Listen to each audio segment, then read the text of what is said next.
Por eso reconozco en especial su firme respaldo al proceso transformador de México. En la democracia no hay lugar para imposiciones o visiones únicas, afirma el presidente Enrique Peña Nieto. El secretario de Relaciones Exteriores, Luis Videgaray, se reúne en Estados Unidos con legisladores republicanos. Analizan la renegociación del Telecán. Las acusaciones contra Javier Duarte son sólidas, afirma el gobernador de Veracruz, Miguel Ángel Yunes. Vinculan a proceso al novio de la joven Lesbi Osorio por no evitar su suicidio. La Policía Federal se dice lista ante la probable salida de miles de reos por el nuevo sistema de justicia penal. La PGR rechaza que el gobierno mexicano haya espiado a integrantes del GIEI que investigaban el caso Ayotzinapa. Antes del 16 de agosto entregarían constancia de mayoría el priista Alfredo del Mazo. Muere candidato a la Asamblea Constituyente y un joven durante las protestas en Venezuela. Se estrella avioneta militar en Mississippi, hay 16 muertos. La ópera Sal Si Puedes del compositor mexicano Daniel Catán llega por fin a México a más de una década de su estreno mundial.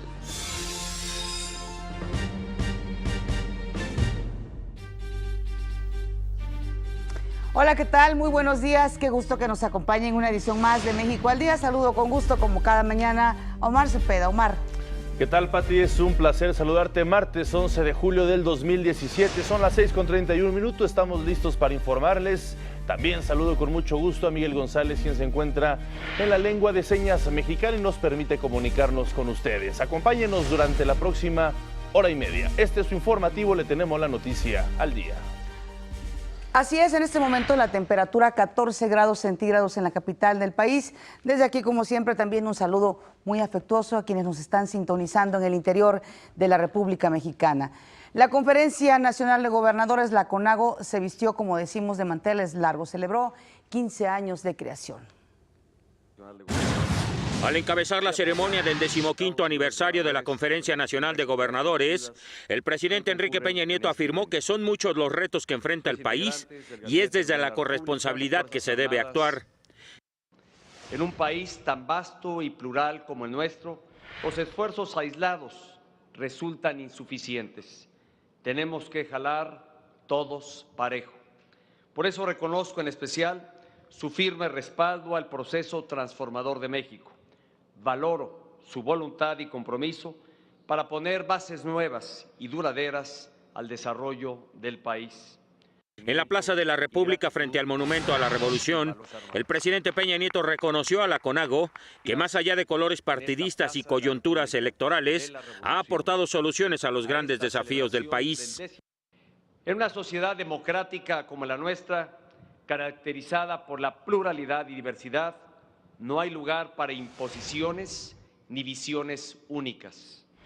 El camino para construir consensos es el que nos ha mostrado la Conferencia Nacional de Gobernadores. La clave es el diálogo abierto, franco y directo, en un marco de respeto y tolerancia. Ante una decena de gobernadores y de su gabinete de seguridad, el presidente indicó que en la medida en que se consoliden los estados y municipios, el desarrollo del país será más rápido y equilibrado.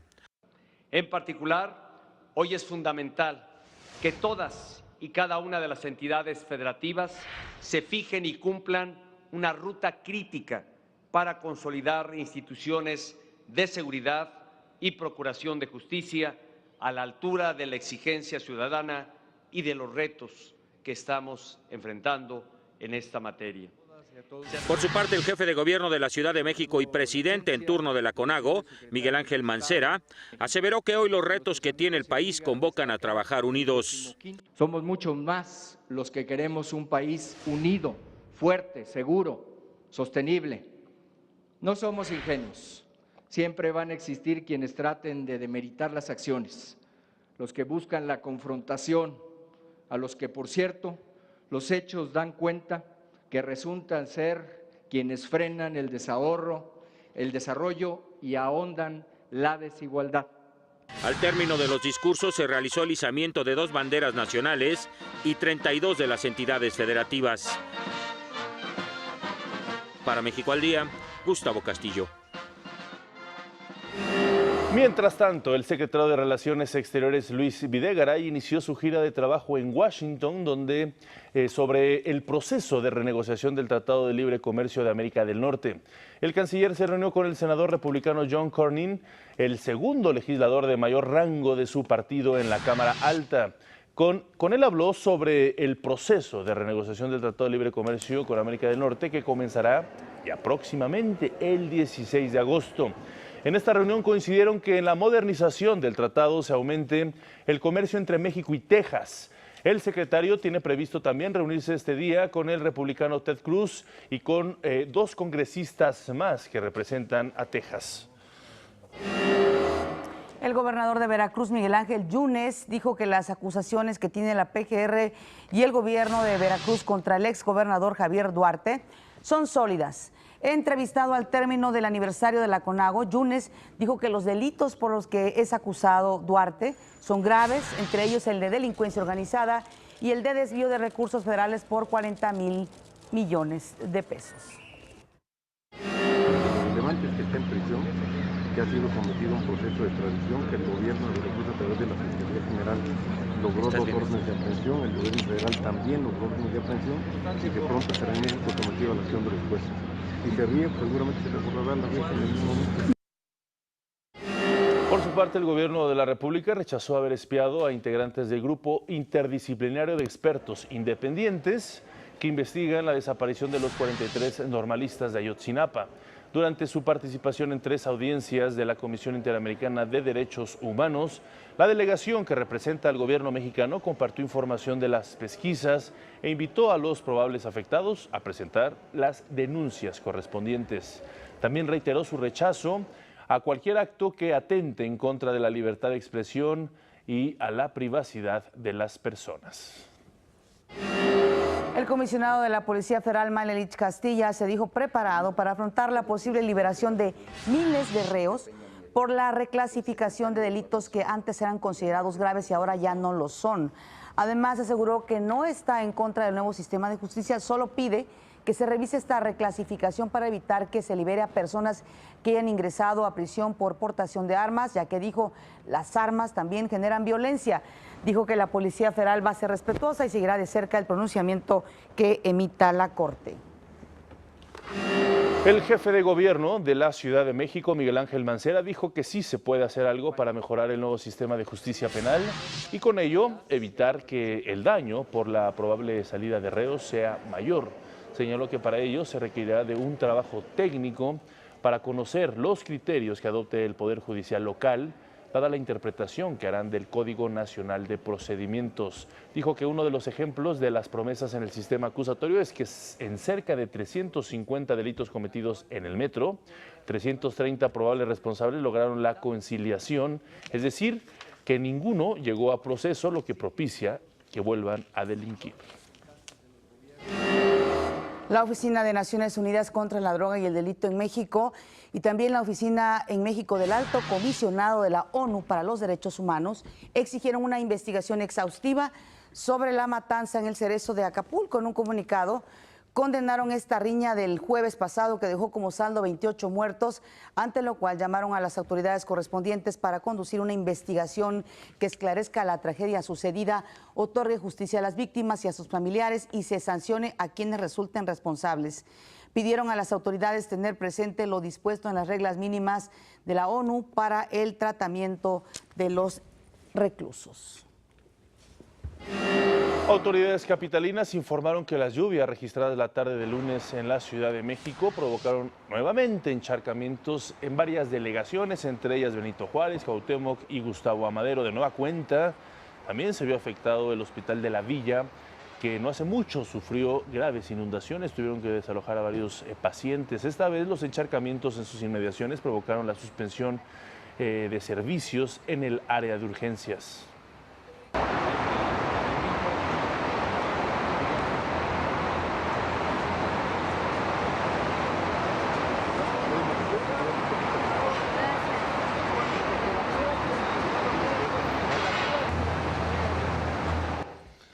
Y bueno, para variar, pues esta precipitación pluvial generó problemas serios en avenidas como Insurgentes, Circuito Interior, Viaducto y Eje Central.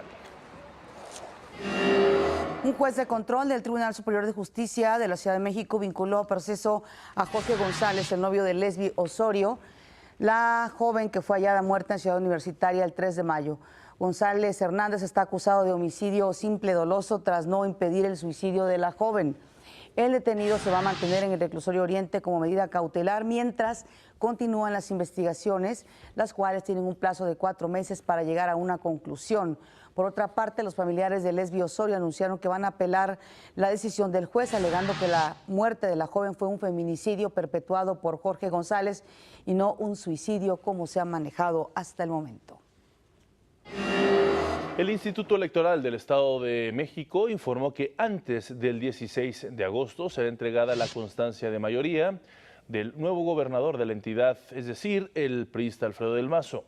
Informó que al quedar resueltos más de 50% de los juicios de impugnación interpuestos ante el Tribunal Electoral del Estado, estará en posibilidad de entregar la constancia de mayoría. Con ello, en septiembre dará inicio el proceso para elegir a los 125 presidentes municipales. Cabe recordar que el cambio de gobernador se realizará el 16 de septiembre. El Instituto Nacional Electoral va a determinar el viernes si se anula o no la elección en Coahuila. Esto debido a que, de acuerdo con la fiscalización realizada por el INE, tanto el candidato del PRI, Miguel Riquelme, como el del PAN, Guillermo Anaya, rebasaron el tope de gastos de campaña en más del 5%. A raíz de la reforma político-electoral, la ley prevé que el rebase de tope de gastos de campaña es una causal de nulidad de una elección e impedimento para que los candidatos de Coahuila vuelvan a contender. Ante esto, el presidente nacional del PRI, Enrique Ochoa, aseguró que su partido respeta completamente el voto ciudadano, así como a todos los electores que realizaron una votación libre el pasado 4 de junio. También dijo que el PRI será respetuoso del proceso y estará en la mejor disposición de cooperar con las autoridades competentes. Revisaremos puntualmente lo que la autoridad señale, con la plena confianza de que nuestros candidatos, todos, y en especial y específico Miguel Riquelme, cumplió perfectamente con los límites de gasto durante su campaña. Presentaremos la totalidad de la documentación que se nos requiere para aclarar puntualmente los gastos de campaña. El presidente nacional del PAN, Ricardo Anaya, reiteró que su partido ya presentó la denuncia correspondiente ante el INE una vez que se supieron los resultados que avalan al candidato del PRI, Miguel Ángel Riquelme, como gobernador electo de Coahuila. Aseguró que se trató de una elección sucia y plagada de irregularidades. Interpuesta la demanda. En este caso lo que sucede es que este informe del INE se va a agregar a estas demandas y será, digamos, casi una prueba plena de que estamos en el supuesto del artículo 41 y que procede la anulación. En nuestra interpretación, Enrique, Guillermo Anaya, en caso de que se anule la elección, como confiamos que así será, sí volverá a participar como candidato. El líder nacional de Morena, Andrés Manuel López Obrador, aseguró que se vale rectificar en la vida y todos merecen una nueva oportunidad. Todo esto porque aceptó en sus filas, usted seguramente lo recordará, a Lino Corrodi. Él fue el recaudador de fondos para financiar presuntamente de manera irregular la campaña presidencial de Vicente Fox.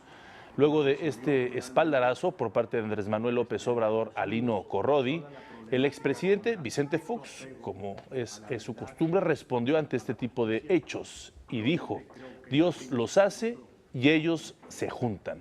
En su cuenta de Twitter, el exfuncionario escribió: ignorancia, ineptitud, solo producen más de lo mismo. Por otra parte, el senador Mario Delgado dijo que espera que su antiguo jefe, Marcelo Ebrard, se incorpore a Morena a finales de este año. Pues así la política, siempre ha sido así. Cuauhtémoc Cárdenas aseguró que no va a firmar ningún acuerdo de unidad con ninguna propuesta de carácter partidista, luego de que López Obrador lo invitó a sumarse a la propuesta de Morena el 3 de septiembre. Dijo que no conoce ningún exhorto, llamado o propuesta para ir a una unidad partidista electoral. Dijo que se encuentra en un proyecto que busca ir con una propuesta nacional para la promoción de un cambio constitucional. Precisó el ingeniero Cárdenas que su proyecto por México no tiene un compromiso de carácter electoral, menos sin saber quién será el candidato ni cuál será su propuesta. Por su parte, la jefa delegacional de Miguel Hidalgo, Xóchitl Gálvez, rechazó que exista quebranto alguno en su administración. Eso después de la denuncia que interpuso el diputado local del PRD, Víctor Hugo Romo, por un presunto desvío de más de 98 millones de pesos del Fondo de Aportaciones para el Fortalecimiento de las Entidades Federativas, esto durante el año 2016. Al respecto, la jefa delegacional aseguró que ya entregó la documentación correspondiente a las obras realizadas en la demarcación con los recursos señalados por Romo a la Auditoría Superior de la Federación y que estas fueron ejecutadas al 100%. La Cámara de Diputados y la Facultad de Ciencias Políticas y Sociales de la UNAM realizaron un diplomado presencial y en línea sobre análisis político y campañas electorales, esto de cara a las elecciones federales del próximo año. Es un momento muy oportuno para analizar el tema de las campañas electorales en virtud de que estamos en un momento previo al ejercicio electoral que se habrá de realizar el próximo año para renovar las cámaras de diputados, la Cámara de Senadores y la Presidencia de la República. En su oportunidad, el presidente de la Comisión de Régimen, Reglamentos y Prácticas Parlamentarias, Jorge Triana, habló del escenario político electoral que se avecina. En el que gane quien gane la presidencia de la República en el año 2018, lo va a hacer con una mayoría muy estrecha. Se avecina seguramente una elección muy cerrada, tal vez la más cerrada en los últimos 30 años, tal vez también la más cerrada en cuanto a la cantidad de coaliciones o de partidos o de candidatos tengan en cuanto a porcentaje. Y bueno, pues si vamos a tener un candidato o candidata que va a ganar con un poco más del 30%, necesitamos que tenga esa legitimidad, esa mayoría, que tenga los consensos suficientes para que pueda gobernar con un mínimo de consenso al interior de las cámaras. Y un grupo de 359 alumnos colegiados del Centro de Estudios Superiores Navales del ciclo 2016-2017 se graduó de diferentes maestrías y especialidades. Durante la ceremonia, el secretario de Marina, Vidal Francisco Soberón Sanz, destacó que los egresados en la especialidad en Derecho del Mar y Marítimo proporcionarán asesoría jurídica a los mandos navales en funciones de guardia costera para interactuar de manera eficiente con la nueva Autoridad Marítima Nacional. El especialista en seguridad nacional e internacional y colaborador de esta casa de trabajo, Javier Oliva Posada, fue distinguido con la condecoración al mérito docente naval primera clase de la Armada de México. Muchas felicidades.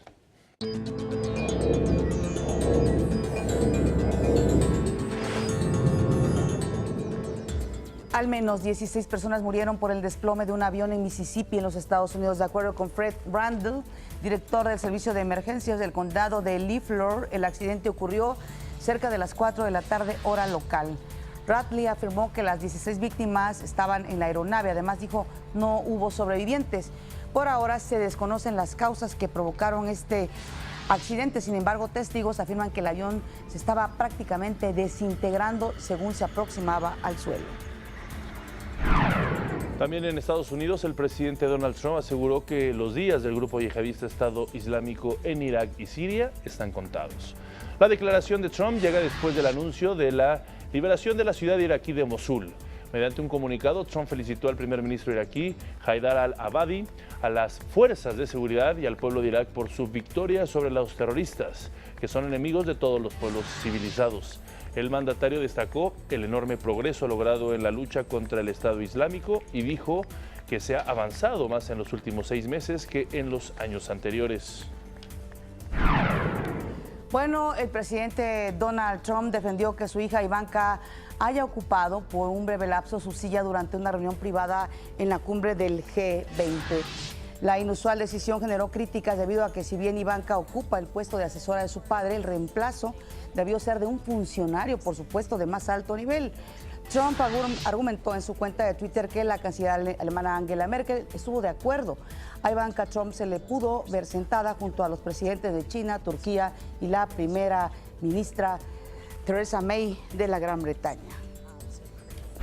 El periódico The New York Times afirmó que cuando Donald Trump Jr. se reunió con la abogada rusa 5 meses antes de las elecciones presidenciales, no solo sabía que iba a recibir información que supuestamente perjudicaba a Hillary Clinton, sino que sabía que esa información formaba parte de una estrategia de Moscú para favorecer a su padre y candidato republicano en ese entonces.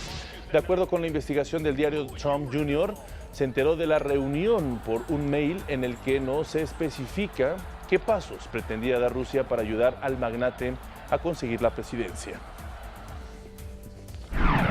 Continúan las protestas contra Nicolás Maduro en Venezuela. En el día 101, manifestantes, opositores y efectivos de la Guardia Nacional Bolivariana se enfrentaron en varios puntos de Caracas, la capital. Los manifestantes cerraron calles, avenidas y autopistas en la capital del país y en varias ciudades de Venezuela. Ayer las autoridades informaron del fallecimiento de un menor de 16 años por un impacto de bala. Por la noche, el Tribunal Superior de Justicia informó que José Luis Rivas, candidato a la Asamblea Constituyente de Venezuela, perdió la vida en manos de desconocidos, quienes llegaron al lugar donde se realizaba un acto de campaña y efectuaron varios disparos en su contra. La Fiscalía General de Venezuela no ha hecho declaraciones sobre el asesinato de este candidato. Por su parte, la Cancillería de Venezuela informó que el presidente de Rusia, Vladimir Putin, expresó su admiración a su homólogo Nicolás Maduro por gobernar con coraje para mantener de esta forma la estabilidad y la paz del país.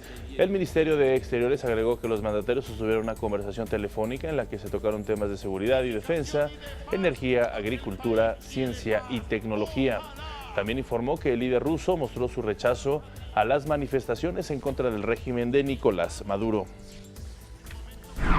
El Parlamento Europeo criticó las propuestas británicas sobre los derechos de los ciudadanos de la Unión Europea una vez que el Reino Unido salga del bloque. Mediante un comunicado, la Comunidad Europea informó que utilizará el veto sobre las negociaciones si Theresa May no se muestra más abierta sobre los derechos de los residentes de la eurozona que viven en ese país. De acuerdo con el Parlamento, los derechos de los ciudadanos europeos en Gran Bretaña y los de los británicos de la eurozona deben ser la prioridad en las negociaciones precisamente del Brexit. En Siria inició un cese el fuego parcial acordado por el presidente de Estados Unidos, Donald Trump, y el mandatario ruso, Vladimir Putin. Con este acuerdo se busca disminuir la tensión en la zona y que el reparto de ayuda humanitaria sea posible. El secretario general de la ONU, Antonio Guterres, celebró esta medida e hizo un llamado a la comunidad internacional a brindar refugio a todos los sirios que lo soliciten. El Consejo de Seguridad de la ONU aprobó una nueva misión en Colombia para ayudar a los exrebeldes de las FARC a reintegrarse en la sociedad luego de medio siglo de conflicto armado. La tarea principal para el nuevo comité será verificar el acuerdo de paz en lo relativo a la reintegración política, económica y social de las FARC.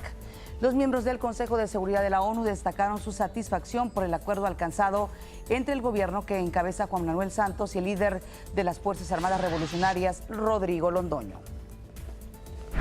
México comienza a destacar por innovación y desarrollo de vehículos ligeros. Ya produce bicicletas eléctricas, pero la meta es la fabricación de un automóvil. Desde Canadá, nuestro corresponsal Gabriel Ramírez nos cuenta esta historia.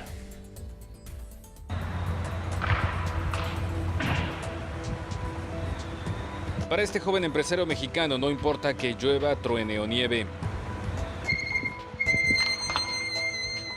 La meta es conquistar Canadá.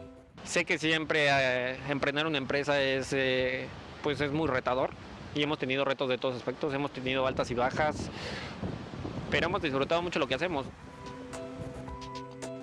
Emilio Sosa es cofundador de Betelia, la primera empresa mexicana fabricante de bicicletas eléctricas. Egresado de la carrera de mecatrónica en la Universidad Iberoamericana de León, busca romper un paradigma dentro de la industria automotriz de nuestro país. ¿Cómo hacemos una empresa que genere innovación, que genere productos? Y cómo ponemos a México en un lugar en donde nos reconozcan no por fuerza productiva, sino por área de desarrollo de productos, porque creo que tenemos mucho para competirle a países como Alemania, Japón, incluso Estados Unidos, ¿no? Y eso es básicamente cómo nace Betelia. Esta empresa mexicana apostó por Canadá y no por Estados Unidos para llegar al resto del mundo. Es una economía que nos conviene a nosotros, tiene un gran mercado y la verdad es que con temas políticos actuales sobre mexicanos, yo creo que Canadá es una buena vía de expansión. Este año, Betelia desarrolla un carro.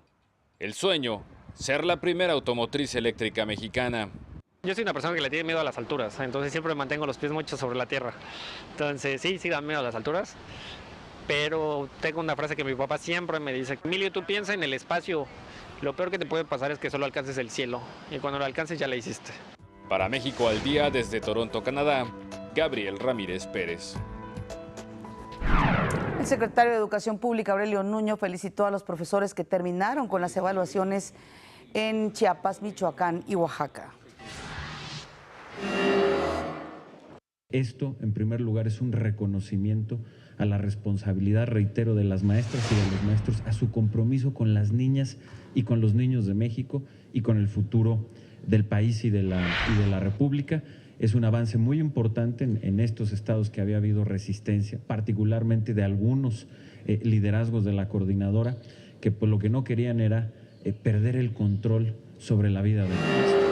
Esto lo dijo al entregar 800 títulos y cédulas profesionales a docentes que por algún motivo no habían realizado ese trámite. Dijo que la titulación a maestros y maestras del país será una campaña que realizará la SEP para cerca de 30,000 maestros que no tienen título, lo puedan obtener de manera sencilla, pero sobre todo rápida. Lo que estamos buscando es que todos los maestros que están en esta condición, es decir, que terminaron sus estudios de normales, efectivamente, que hayan continuado con estudios de posgrado, que tengan más de 5 años de servicio frente a grupo y en las escuelas, puedan alcanzar esta titulación. Es momento de ir a las breves del país.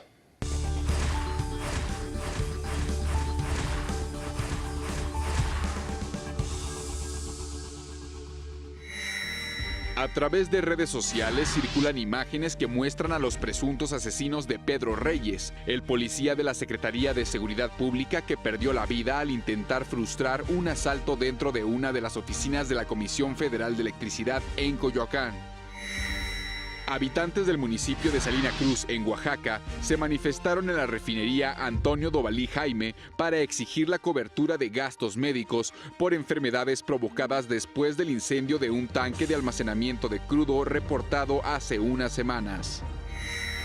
Elementos de la Policía Federal aseguraron partes de armas de fuego y cartuchos útiles de alto calibre que fueron encontrados en el área de paquetería del Aeropuerto Internacional de la Ciudad de México. La mercancía fue entregada al Ministerio Público para las investigaciones correspondientes. La Procuraduría Federal de Protección al Ambiente impuso sanciones por 66 millones de pesos a 116 verificentros por presentar irregularidades. La Profepa también informó sobre la suspensión de 87 líneas de verificación que no han dado cumplimiento a lo establecido en las normas. Muchas gracias a quienes nos siguieron esta primera media hora. Nosotros vamos a nuestro primer resumen y regresamos con más información a México al Día.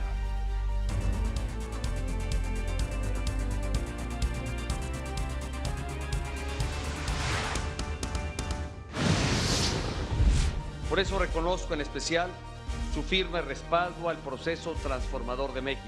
El presidente Enrique Peña Nieto afirma que en la democracia no hay lugar para imposiciones o visiones únicas.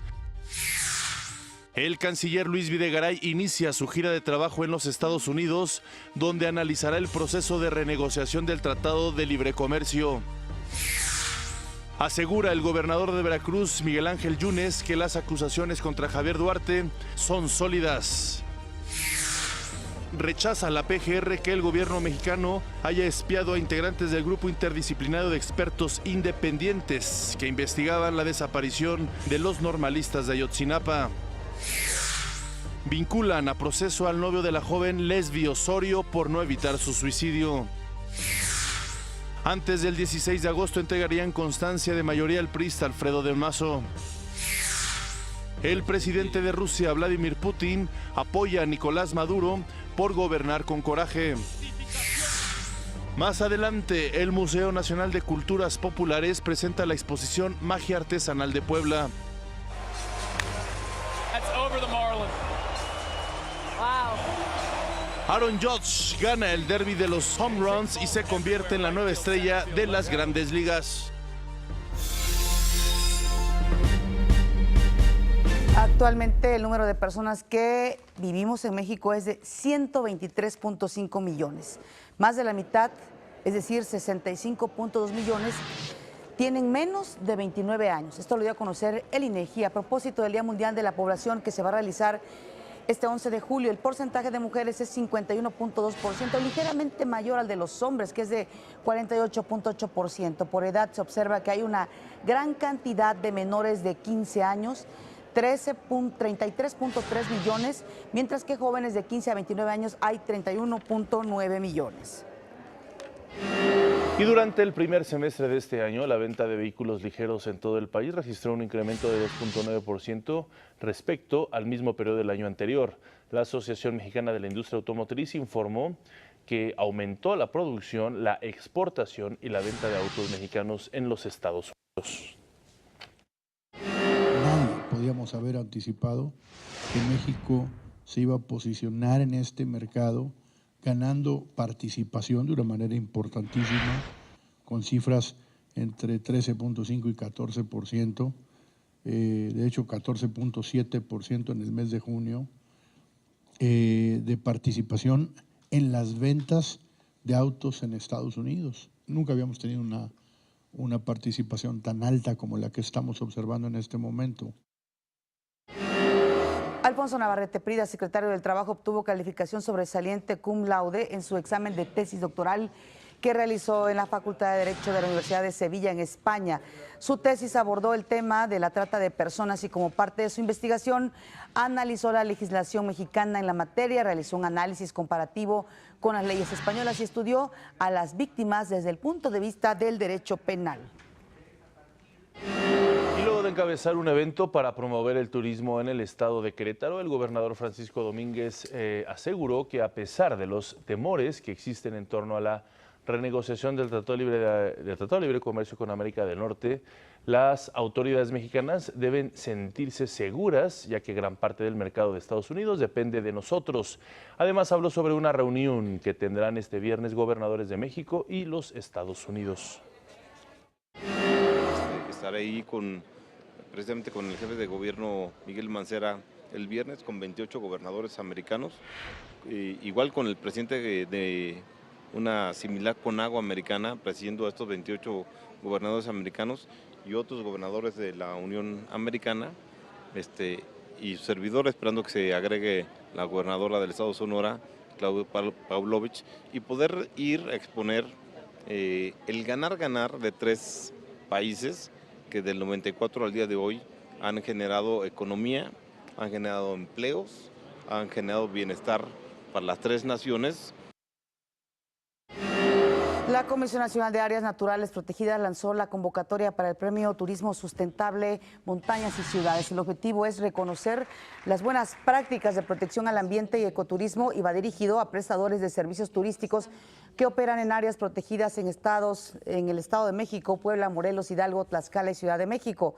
Con esta iniciativa se busca fortalecer la protección del entorno natural, así como beneficiar a millones de personas que habitan en esta región. El turismo en áreas naturales protegidas, si se implementa y desarrolla responsablemente, puede constituir un ingreso para la gente local, pero también una alternativa para la conservación. Son 6 estados, son 29 áreas naturales protegidas federales, son 23 áreas naturales protegidas estatales y son más de 37 millones de personas que viven dentro de estas entidades federativas.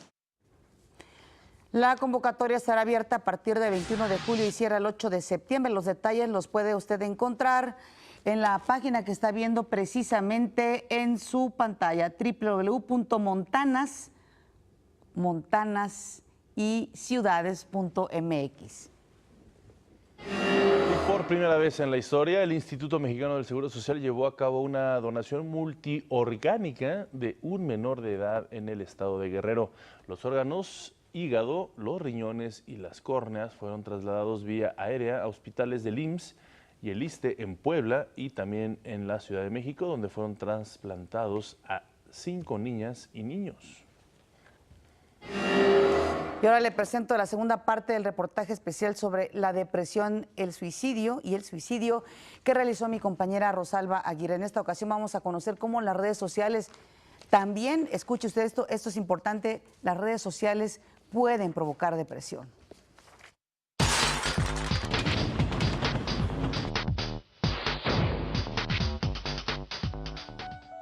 Actualmente, la falta de atención y la desesperanza han ocupado un lugar importante en la vida de los adolescentes, que mientras están conectados con cientos de amigos en línea, pasan horas frente a los dispositivos en completa soledad. En las prácticas de lo que vemos, pueden generar depresión, ansiedad, que pueden generar también incluso situaciones de angustia al estar aislados. Entonces, en el caso específico de la depresión, hemos visto que hay un incremento en los niveles de depresión de las sociedades contemporáneas. Se estima que alrededor del 80% de los adolescentes en México tienen redes sociales como Facebook, en las que se conectan durante varias horas. Sin embargo, el abuso del uso de la tecnología puede provocar depresión, irritabilidad, cambios de carácter, sedentarismo y aislamiento. Me sentía muy frustrado por los resultados que tenía en mi vida. Al ser una persona joven, se espera más de mí y se busca que dé lo mejor de mí en las cuestiones escolares, sociales, laborales, y realmente no estaba cumpliendo con las expectativas ni mías ni de las demás personas. Fue ahí cuando entró la desesperación de mi parte. Hoy en día el adolescente está teniendo a nivel ambiental, social, y la tecnología ha contribuido a ello, la prontitud, la inmediatez, la resolución rápida de las cosas. No hay capacidad de tolerancia a la frustración, no hay capacidad de demora. De acuerdo con los especialistas, este hábito los pone frente a un riesgo mayor de presentar problemas emocionales, ya que al estar en la red provoca perturbaciones en el sueño, ansiedad e incluso depresiones. Nuestras vinculaciones a través de espacios digitales, cómo participar y cómo pertenecer sin darnos cuenta de que en realidad existe un problema que es mucho más profundo, un problema que tiene que ver con el vacío o con la situación de estrés que estamos viviendo, de angustia y demás, que no se va a resolver en esa participación ni tampoco a través de esas interacciones menos profundas. Aunado a la depresión, está en riesgo su integridad al encontrarse frente a desafíos como el de la ballena azul, donde el último reto consiste en quitarse la vida. Existen varias dinámicas que piden a los jóvenes someterse a peligros. Desafortunadamente las redes sociales pueden influir positiva o negativamente en los pacientes, y si hablamos de suicidio, pues sí hace falta como que haya algún tipo de regulación en cuanto a todos los contenidos que no se pueden controlar en las redes sociales o en el internet, y entonces pueden llegar a ver a lo mejor videos, a lo mejor canciones que pues hablen y sugieran que la conducta suicida pudiera ser pues una salida o un escape. Estos famosos retos, ¿no? Esta situación de hacer algo para que la gente les dé like o para que la gente les siga. Hay una gran necesidad de tener admiradores, de ser público, de ser alguien importante. Entonces esto lleva a muchos adolescentes a tener conductas de riesgo. La razón por la que los adolescentes se involucran en estos retos que encuentran en la red es por la necesidad de pertenencia a un grupo.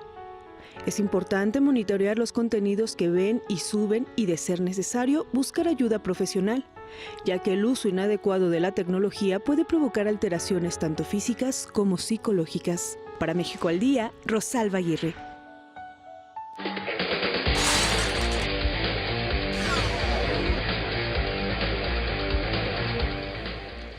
Le damos la bienvenida a Francisco Abundis, como cada martes, él es director de Parametría, y con él hablaremos de un tema interesante que se está cada vez colando más en la agenda mediática, también en la opinión pública, que es la segunda vuelta electoral. ¿México se encaminaría hacia ello o aún estamos pues no preparados o no es la mejor opción para resolver algunos temas democráticos? Gracias por estar con nosotros. Al contrario, Marpati, ¿cómo están? Buen día.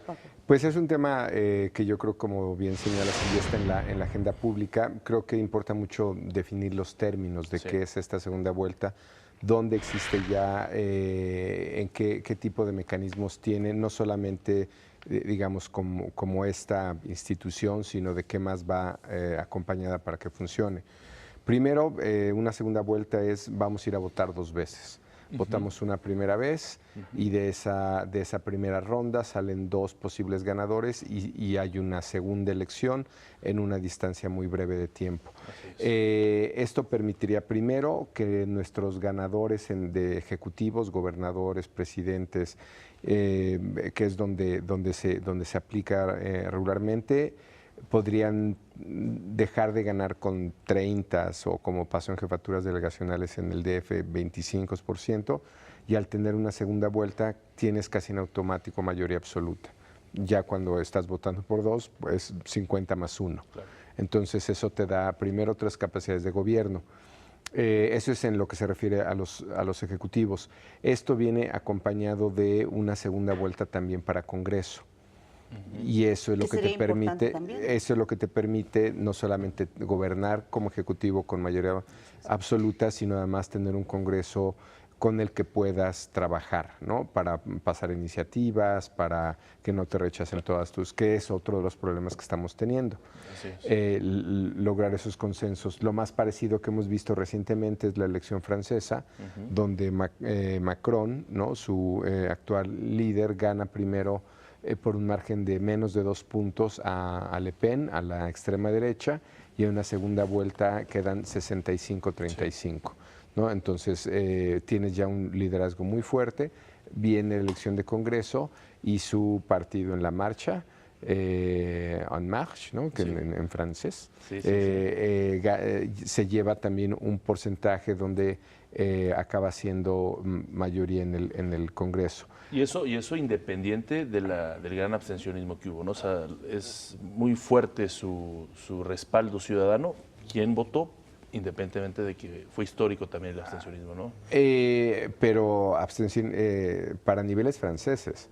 Claro, donde tiene niveles de participación con México. De 80%, estamos 20 puntos abajo. Y ahí viene el otro mecanismo, que es deberías de acompañarlo con, como sucede en Perú, en Chile, con un tema de voto obligatorio. Entonces, no solamente estás votando con, digamos, con una mayoría absoluta, sino además con el respaldo de la mayor parte de la población. En México tenemos ambas carencias. Tenemos niveles de participación de 60% cuando nos va bien, y un voto fragmentado en donde ganas por poner un número 30. Claro. Entonces, si bajo estas dos condiciones, quien gana una elección está gobernando con 18% de la población, lo cual nuevamente hace pues cuestionable a veces tomas de decisiones.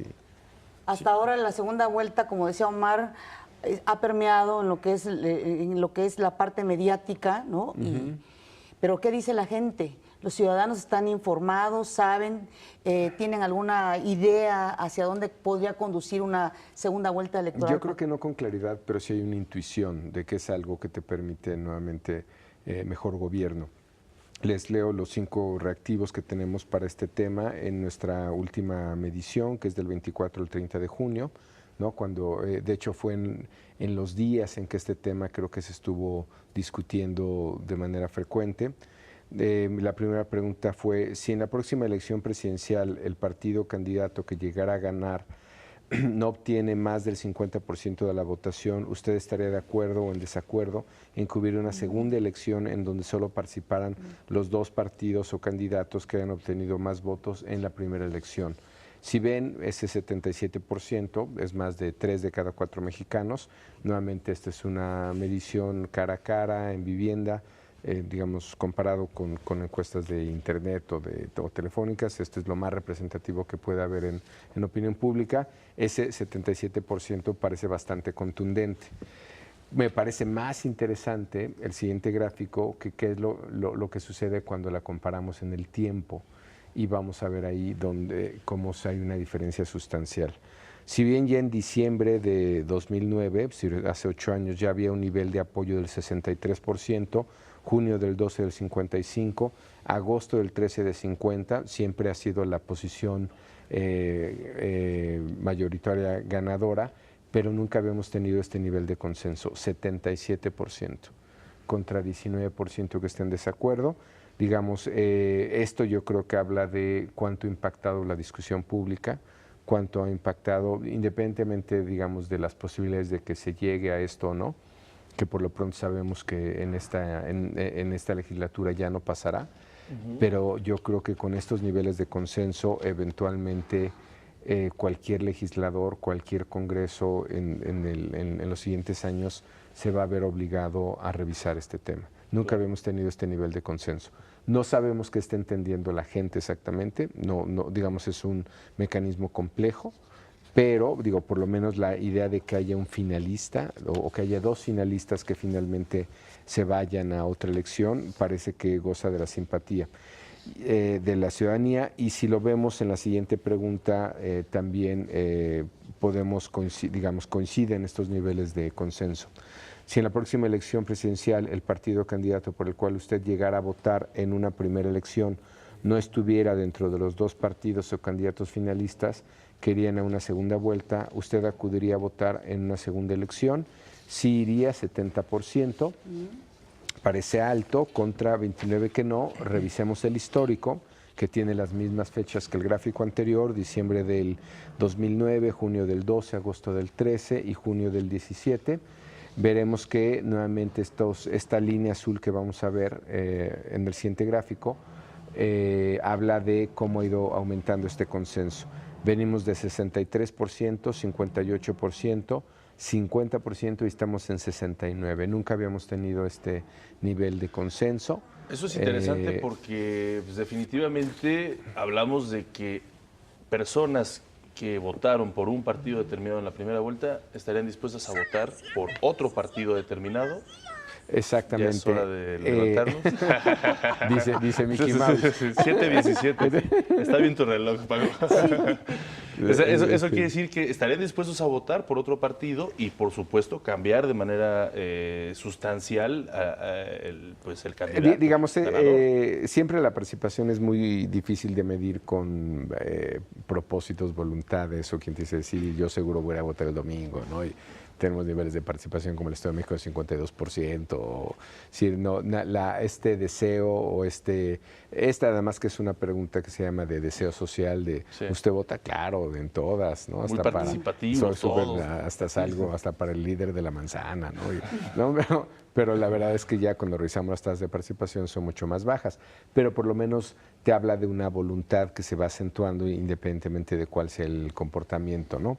La última pregunta que también me parece interesante, ¿a quién beneficiaría una segunda vuelta hoy día según la percepción ciudadana?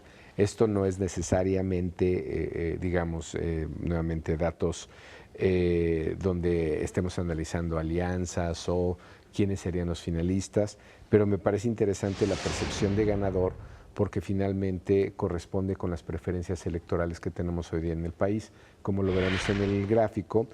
En su opinión, ¿a qué partido político le conviene que se realice una segunda elección para presidente de la República en caso de que el partido candidato que llegara a ganar no obtuviera más del 50% de la votación? Acción Nacional 25%, Revolucionario Institucional 18%, PRD 5%, PT 3%, Verde 3%, Movimiento Ciudadano 1%, Nueva Alianza 0%, Morena 26%. Morena 26 contra 25 que tiene Acción Nacional. Me parece interesante porque finalmente está reflejando buena parte de la estructura de las preferencias ciudadanas hoy. Se parece un poco, ¿no?, a lo que tenemos hoy en la preferencia por partido, un poco más cerrado, pero queda claro que estaría beneficiando a los dos partidos punteros hoy, según la mayor parte de nuestras series. Sin duda, Paco, partidos opositores, ¿no? Ese es el otro ángulo que refleja, ¿no? Así es, pero sería importante aquí tal vez preguntar, ¿no? Un segundo filtro, y de estos dos partidos, ¿usted por quién votaría para ver cómo se realinean las preferencias? Claro. ¿Qué pasaría con aquellos partidos que no pasan a esta segunda vuelta? ¿no? Pues muy interesante todo este tema, seguramente será la primera vez de muchas que analizaremos cómo se va moviendo estas alternativas. Pues esto es un cambio importante en la ley electoral. Requiere tiempo, requiere madurez, pero ya está en el debate y vale la pena mucho analizar también qué es lo que piensa la gente al respecto, cómo opina y cómo se mueve. Con estos niveles de consenso yo creo que sin duda la discusión la vamos a llevar de legislativo a legislativo. Pues Por muchas lo menos gracias. que haya Sí, claro. esa situación de análisis, ¿no? Yo creo que, digamos, esto no obliga a ningún legislador a retomar el tema, pero, digamos, dado a las presiones institucionales que tenemos en términos de cómo entenderse en el Ejecutivo con el Congreso o en sí mismo los niveles de consenso del Ejecutivo para gobernar, creo que nos lleva a esta discusión. Sin duda. Muchas gracias, Francisco al Abunes, contrario, por un estar gusto. con nosotros.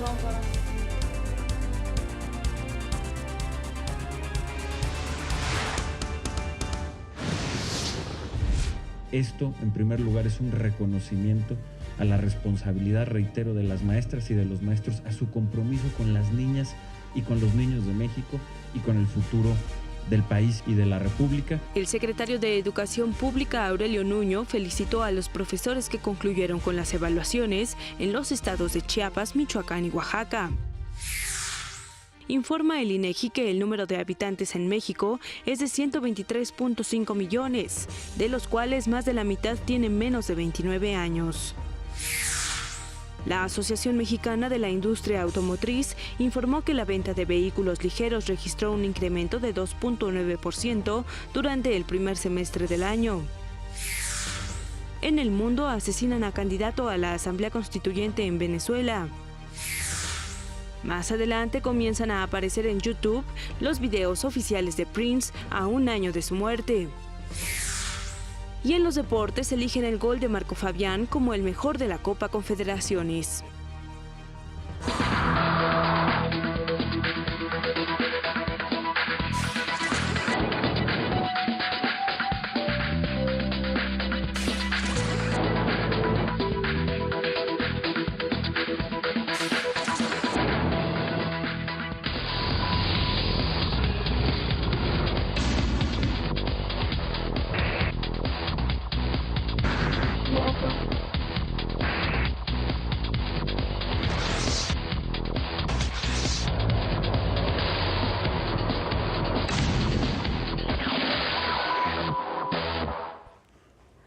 Muy buenos días, qué gusto me da saludarlos esta mañana de martes y por supuesto saludo a todos quienes nos siguen a través de la señal del canal 22 de Ingenio, de Aprende y también a través de Facebook Live.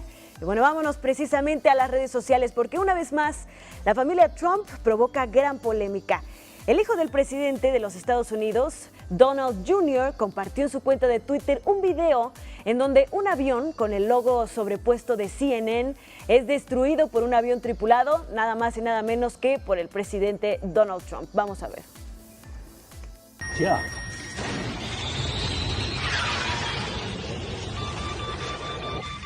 I run, I win. You're fired. Get out of here.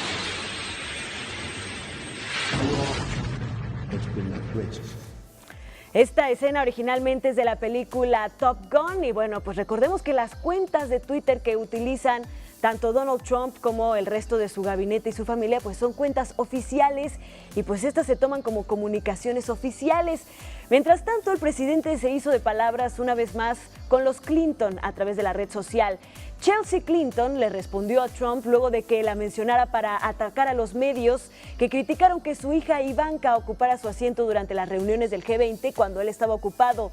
Él tuiteó, si le hubieran pedido a Chelsea Clinton que ocupara el asiento mientras su madre vendía al país, las noticias falsas la hubieran pedido para presidenta, a lo que ella respondió que sus padres nunca le hubieran pedido eso y que esperaba que, por supuesto, no estuviera vendiendo al país. Esta fue la polémica de ayer de Donald Trump.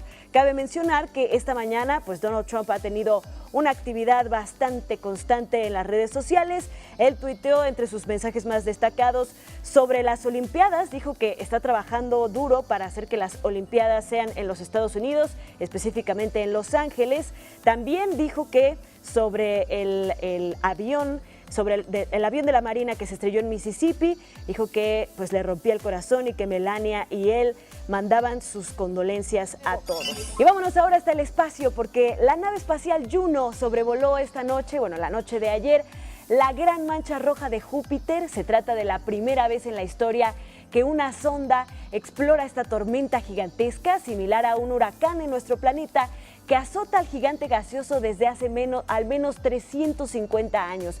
Según las estimaciones, la gran mancha roja de Júpiter cuenta con 16,000 kilómetros de ancho, o sea, más de 2 veces la Tierra. La misión Juno pretende revelar los misterios sobre un fenómeno que ha intrigado a la humanidad durante siglos. Juno se acercó hasta una distancia de solo 9,000 kilómetros, una distancia a la que nada hecho por el hombre había llegado antes en la historia. Durante el sobrevuelo, la NASA puso a disposición del público en general un simulador que indicaba la posición de Juno en tiempo real, y estas imágenes que están viendo en su pantalla son algunas de las que JunoCam, a bordo de Juno, ha recopilado en un año de estar en la órbita de Júpiter. Vamos a ver un poco de cómo fue el simulador que nos iba diciendo en qué posición se encontraba Juno con respecto a Júpiter.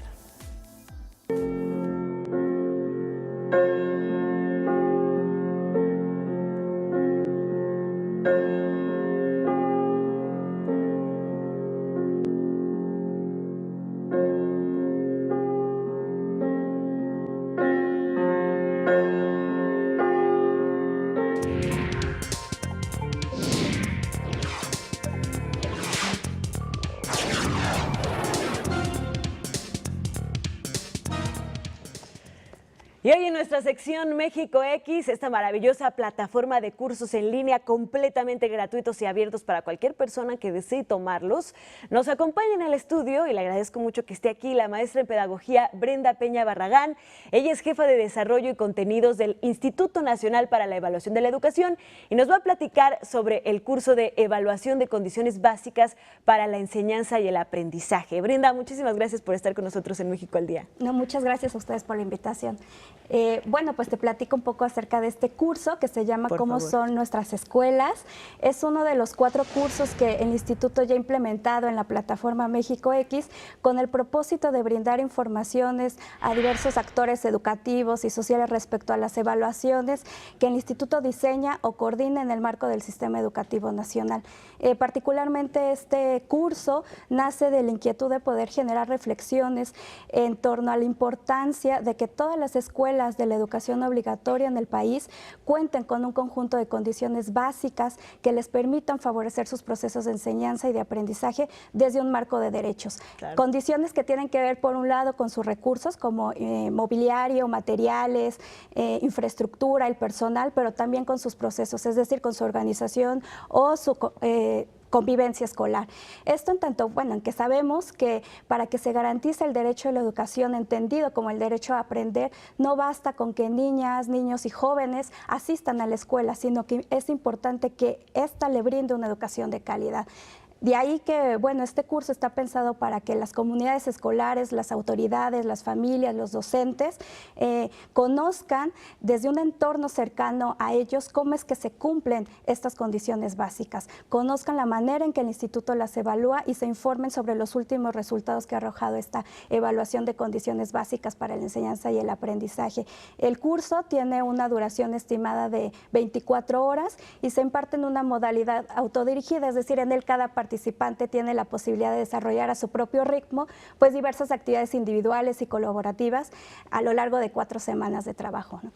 Y esto es lo interesante, ¿no? Que pues pone una plataforma como México X y en colaboración con un instituto tan importante como lo es el Instituto Nacional para la Evaluación de la Educación, ponen herramientas pues al alcance de la gente y además pues que la gente puede irlas utilizando conforme a sus intereses. Me comentabas que ya son 4 los cursos que hace el INE en esta plataforma y que han tenido un gran éxito. ¿Cuál ha sido su experiencia en México X? Sí, bueno, sí, la verdad es que nos ha ido muy bien. En realidad, ya con la implementación de estos 4 cursos, pues nos hemos percatado de que hay una demanda creciente de parte de la ciudadanía de por conocer e informarse sobre estas evaluaciones que el instituto realiza, ¿no? Claro. Nos hemos percatado de ello a partir del número de participantes inscritos en nuestros cursos, que ya son más de 30,000, y bueno, también en los porcentajes de eficiencia terminal, es decir, de aquellos participantes que terminan satisfactoriamente en nuestros cursos, tenemos porcentajes que están por arriba de los esperados o estimados para este tipo de modelos educativos a distancia, ¿no?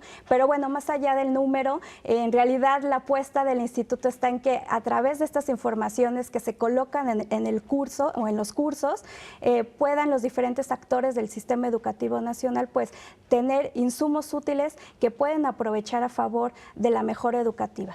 Claro, pues ya nada más queda decirles cómo pueden integrarse a por lo pronto, este nuevo curso del INE. Sí, bueno, pues el día de hoy iniciamos actividades, pero las inscripciones se cierran hasta el 18 de julio, así que todavía tienen tiempo para inscribirse. Y bueno, únicamente tienen que ingresar a la página de México X, que es www.mexicox.gov.mx. Y bueno, también si quieren tener más información o saber de los próximos cursos que estaremos abriendo a lo largo de lo que será del año, pues nos pueden inscribir también a cultura de la evaluación @ine.edu.mx. Cultura de la evaluación @ine.edu.mx. Así es. Brenda, pues muchísimas gracias. Les deseamos que sigan teniendo mucho éxito en estos cursos, que hagan más, porque sin duda la gente necesita saber cómo son las evaluaciones tan importantes para garantizar la calidad de la educación. Así es. Gracias. Y esta es su casa para que sigamos platicando de los MOOCs. Muchas gracias, Ana. Gracias. Regresamos con ustedes al estudio. Gracias, Ana Cris, y gracias, por supuesto, a tu invitada. Siempre será bienvenida. Y es tiempo de reflexionar con Cris Pando.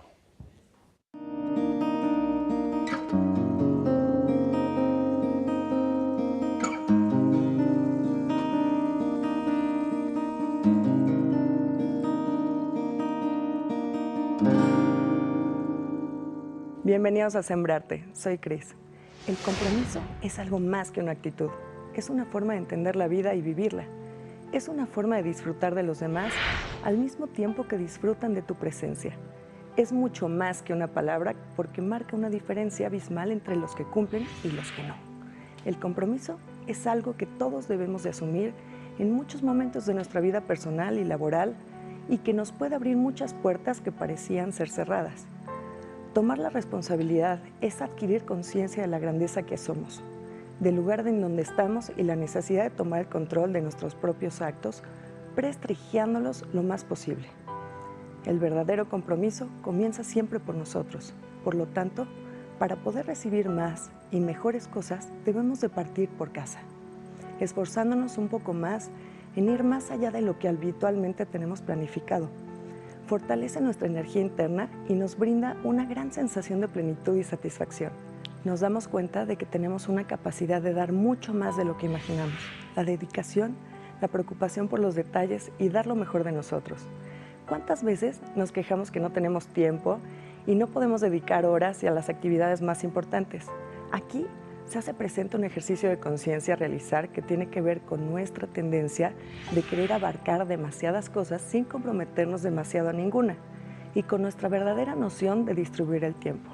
En este sentido, aprender a decir no y reorganizar nuestras tareas priorizando las más fundamentales nos permite imprimir la dedicación que merece cada una de las acciones que dependen de nosotros.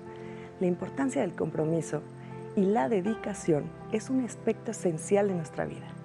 Completar lo que empezamos, cerrar ciclos de la mejor manera, cultivar nuestra claridad e impecabilidad en cada una de nuestras esferas de acción nos ayudan a disipar el caos y traer calma y claridad a nuestro mundo. El momento para hacernos cargo es siempre, es ahora.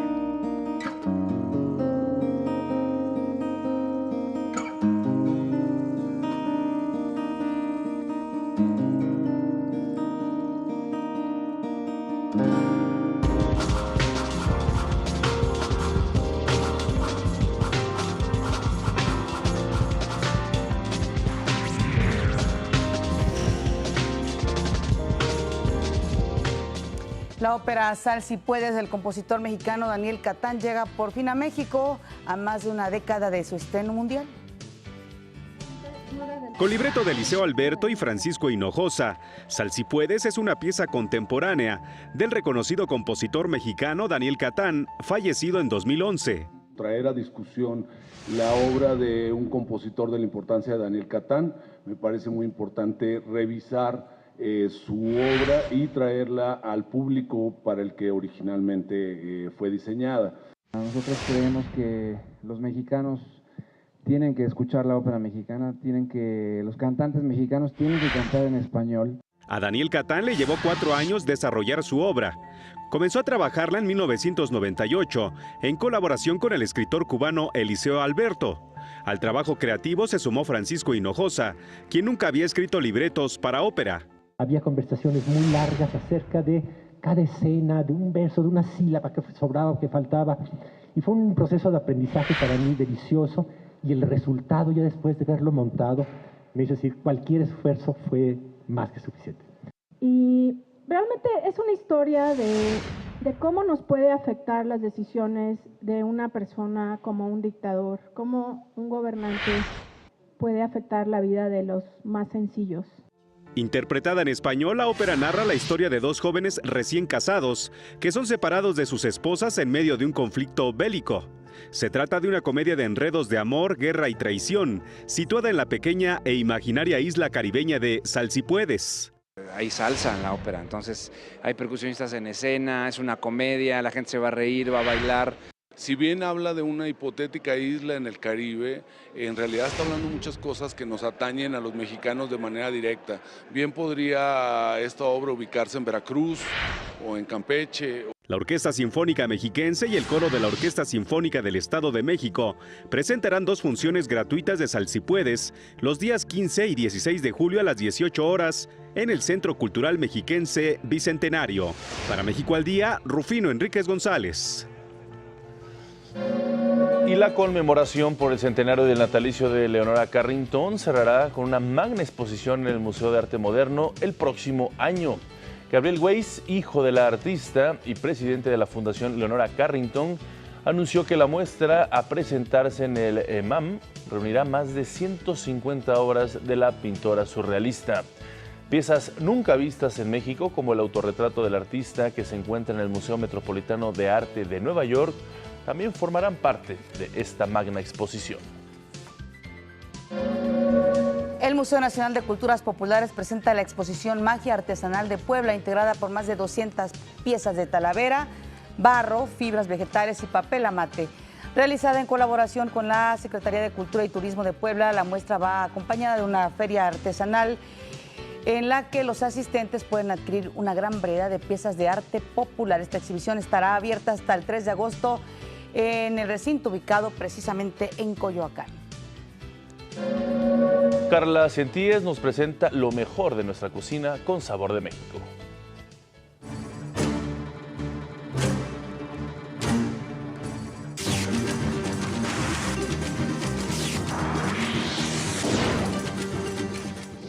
Buenos días, soy Carla Centíes. En Sabor de México estamos orgullosos de nuestra gastronomía e invitamos constantemente a disfrutarla y conocerla más. Por ello, hoy estoy muy contenta de poder compartir con ustedes una novedad editorial. Se trata del libro Guanajuato, una deliciosa historia gastronómica, que nos transporta al mundo de la culinaria de esa entidad a través de la chef Griselda Espinosa Uranga y del historiador José Alfredo Hernández Padilla, quienes después de años de investigación nos llevan a recorrer los caminos de esa entidad del Bajío mexicano, a través de los 46 municipios para conocer cada uno de los platillos típicos de la zona, de la cocina que se prepara en las festividades y jolgorios, así como de las tradiciones e historias de las regiones que conforman Guanajuato.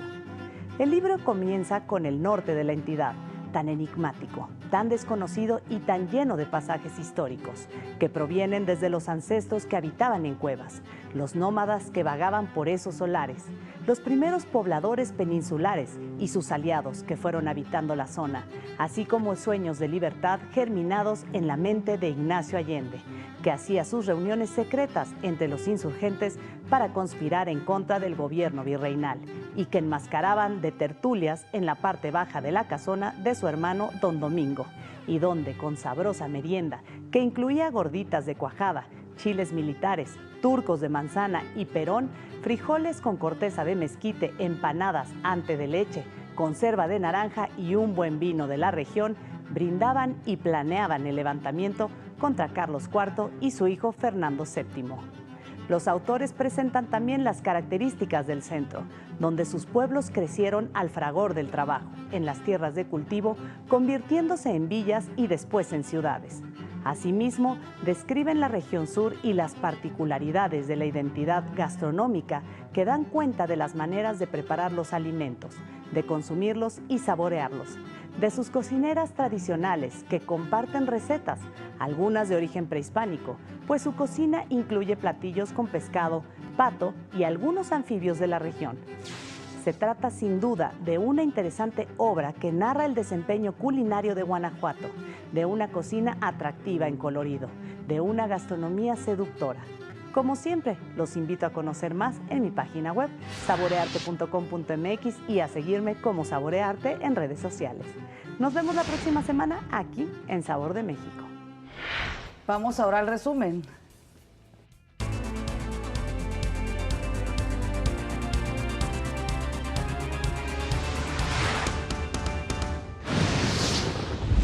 Por eso reconozco en especial su firme respaldo al proceso transformador de México.